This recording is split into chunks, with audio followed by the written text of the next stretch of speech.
Eric Clapton. Slowhand, they called him. I suppose they still do. He's still alive. Thank God. Slowhand. Eric Clapton coming in at number 58 on Guitar World Magazine's Top 100 Solos of All Time with Cocaine. The nickname Slowhand that Eric Clapton has, I always thought it meant that it was derived from his kind of slow, laid-back, make-it-look-easy style of play. But that's not it, actually. He was given the nickname Slowhand, I think it was by his road manager back in the 60s. Before Clapton had the luxury of multiple guitars at his disposal on stage. He always used a very thin, high E string, and he would break them a lot on stage. And he would stand right there on stage and change the string. Either maybe the song would stop, or between songs, he would change the string right there on stage. And slowing things down dramatically during the show, and as is tradition in England, maybe it still is today, I don't know, but it was then, to slow clap a performance if the crowd was impatient or waiting for a show to resume. So they would slow clap. Come on, let's get it going again. And thus Clapton was given the name Slowhand. While I was learning this solo, my interpretation of Slowhand really helped me out a lot. I sat down to learn the solo, and it didn't take very long. It's all in one box. It's all in the 12th position of the E minor pentatonic box. He does not leave that box for the entire duration of the solo, which is kind of strange. Not a whole lot of solos stay in the same box for the entire time. Didn't take me too long to learn it, but it took me a long time to record it. I could not put down a good take.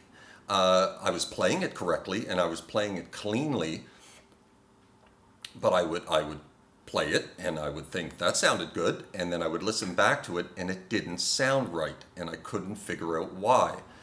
And after about 2 hours of putting down takes that just did not sound right, I finally got it. And first of all, I realized I was using too much overdrive on my amp. This is a very clean solo. There's very few effects, very little distortion. I had way too much overdrive on my amp going on. And once I dialed that back, my tone was much better. But most importantly, I was being way too aggressive with this solo. I was digging my pick in. I was too aggressive with the notes. I was using way too much vibrato. And it just wasn't working, and it wasn't sounding good. And so I put the idea in my head, Slowhand, relax, ease into this solo. Don't be so aggressive with my picking hand. Don't be so aggressive with the notes on the fretboard. And, and I really learned to relax while I was playing this solo. And that was the key. And then within 5 minutes, I put down a good take. And, I guess that's what you call feel, playing with feel. And, I'm just so used to just like digging into notes, and this solo, you can't do it with this solo. You need to play this solo with feel, and just a great solo. And it was a good little learning experience. I'm really, really starting to appreciate Clapton. My whole life, I never appreciated Clapton. I was one of the naysayers. I was like, yeah, he's all right, and I love his work with Cream, and I love his work with Derek and the Dominoes, but his solo work, not solo work, but his solo as a solo artist work in the 70s and 80s, it always just sounded so vanilla to me, and I never really appreciated it. And this is the second solo by Clapton on this list, and I'm really starting to appreciate his playing now. And of course, millions of other people have already seen it, and they already get it, and it's nice to finally get Clapton. Just an incredible blues guitar player, and it's good to get Clapton finally. And so anyway, that's it for this week. That's the solo for Cocaine, probably his most iconic and well-known solo.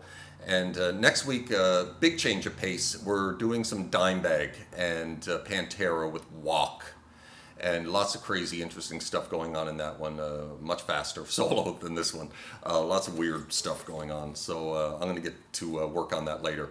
So that's it for this week. Thank you for watching as always. And we'll see you next week with some Dimebag. And take care of yourselves. Ciao.